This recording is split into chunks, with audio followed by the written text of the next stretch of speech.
ओम श्री गुरुवे नमः। ओम विष्णु विष्णु। आज के इस शब्द में गुरु महाराज जो 40, 42, 43, 44 लगातार 4 बार ही सही अभी तक गुरु महाराज लोहा पांगल जी को लगातार 40 से लेकर एक शब्द बीच में छोड़कर सभी 47 नंबर तक शब्द गुरु महाराज लोहा पांगल जी को जो आत्म ज्ञान जब तक उनको नहीं हुआ तब तक गुरु महाराज लगातार जो लोहा पांगल जी को ही ये शब्द सुनाए जा रहे हैं। 47 नंबर शब्द तक गुरु महाराज ने लोहा पांगल जी को शब्द सुनाए। तो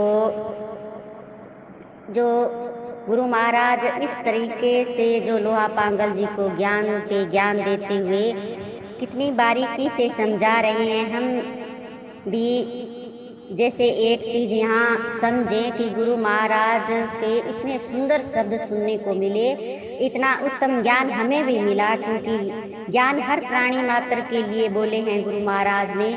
तो धन्य है लोहा पांगल जी को जो हमें भी एक गुरु महाराज के उत्तम ज्ञान सुनने को मिले। तो लोहा पांगल जी को तो उस समय समझाया, अब हमारी सबकी बारी है कि हम इस शब्द के माध्यम से हम भी समझे गुरु महाराज की वाणी को कि अब जो गुरु महाराज ने अपने जो जीवन को सफल हम तभी बना सकते हैं जब हम गुरु महाराज की वाणी को समझेंगे। हमारी बिश्नोई महिला शक्ति मंच की सभी ज्ञानी जन विद्वान जन बहनों को बहुत बहुत धन्यवाद। बहुत ही सुंदर सरल सहज होकर भावार्थ सरल से सरल होकर समझा रहे हैं। तो आज शब्द नंबर 44 पर गुरु महाराज कहते हैं, खरतर जोली खरतर कंधा कांध से दुख बारूं जोग तनी थे खबर न पाई काय तजा घर बारूं। यानी गुरु महाराज हमें इस शब्द को लेकर कह रहे हैं कि अगर तुमने घर बार ही छोड़ दिया इस जोग के नाम पर तो तुम खरतर कंथा खरतर झोली, यानी जो ये खरी उत्तम जो ये झोली नाम की आपके पास जो आपने लटका रखी है, तो ये जो कंधे पर रख कर क्यों आप बाहर मर रहे हो। तो ये जो ये लकड़ी हाथ में लेकर झोली लटका कर क्यों घूमते हो। तो कितनी सुंदर बात गुरु महाराज ने यहाँ हमें बताई है कि जो झोली जो एक खरी कमाई की जो एक पवित्र झोली है उसको आपको लटका कर उस ज्ञान को लोगों को आपको ये जो समझाना चाहिए था वो तो आपने किया नहीं, और व्यर्थ में आप बाहर ही मरे इसको लटका कर।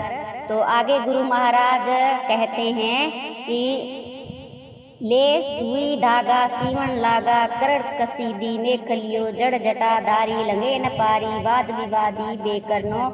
यानी कि सुई धागा लेकर जो वस्त्र की सिलाई या जो झोली पर सिलाई की बात कही है, झोली को सीलने की जो बात रखी गुरु महाराज ने कि सुई धागा धागों का जो ये सिर्फ एक उलझन मात्र ही है। जो कढ़ाई कसीदी है तो वो एक उलझन ही है, और वो एक उलझन ही पैदा कर दी। लेकिन हमें करना क्या चाहिए था कि जो जगत माया जो है तो उस से उस उलझन को हमें ईश्वर के माध्यम से सुलझाना था।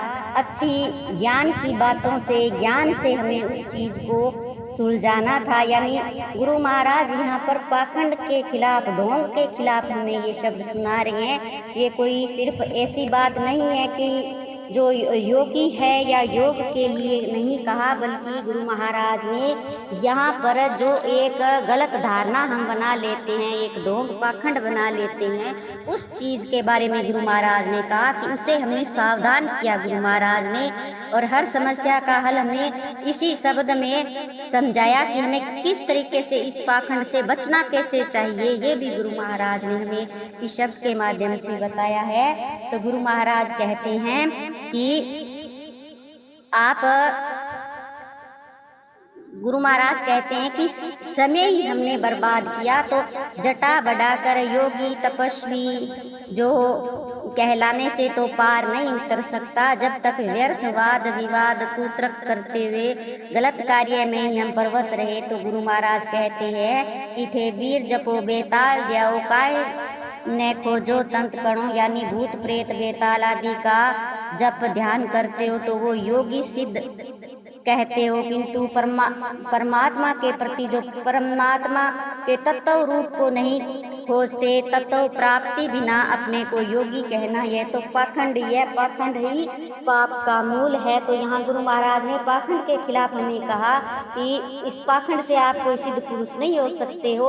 और ये जो दिखावे के रूप में चाहे जटा बढ़ारो या कुछ भी जो आप कान में पहनो, स्पेशल कोई चीज को आप दिखावा मात्र, ये चीजों की जरूरत नहीं होती। जो ज्ञानी पुरुष होते हैं वो बिल्कुल साधारण जीवन जीते हैं, साधारण तरीके से रहते हैं। उनको किसी भी बाहरी दिखावे की और ढोंग की पाखंड की जरूरत नहीं होती। और आगे गुरु महाराज कहते हैं कि ऐसा दंडत डंडू मुंडत मुंडू मुंडत माया मोह किसी बर्मी वादी वादे भूला काय नेपाली जीव दयो। गुरु महाराज कहते हैं कि तुम क्यों जीवों को परेशान कर रहे हो। ये जो तुम्हारे जो क्रिया आप कर रहे हो, एक तरीके से तुम दोषी बन रहे हो कि तुम्हारी क्रिया से कई जीव जो परमात्मा के प्रति निष्ठा रखने वाले होते हैं वो तुम्हारे इन कर्म कांडों से भ्रमित हो जाते हैं, भटक जाते हैं। यहाँ गुरु महाराज ने इस शब्द में यहाँ पर पूरी तरह से ये शब्द पाखंडियों के लिए उन लोगों का है। घोर विरोध करते हुए गुरु महाराज ने हमें सही रास्ता, ये शब्द हमें बोध करवाता है कि हम किसी भी प्रकार का अगर पाखंड हो वो कर रहा हो तो उसे हमें बचना चाहिए। गुरु महाराज ने हमें जो एक इस शब्द की जो हमें गुरु महाराज ने की जो ये शब्द वाणी है, हमें पूरी तरह से सही रास्ता, सही दिशा और उत्तम ज्ञान से हम सभी हर गलत चीज से हम बच सकते हैं। तो ये गुरु महाराज की उत्तम वाणी जो अपनी शब्द नंबर आज 44 था, सभी आदरणीय जनों के भाव और जो अपने अपने ज्ञान विवेक से सभी ने बहुत सुंदर व्याख्या की। तो इस सब को देखते हुए जो ये सारांश के रूप में आज अपना शब्द नंबर 44, बोलो गुरु जम्बेश्वर भगवान की जय।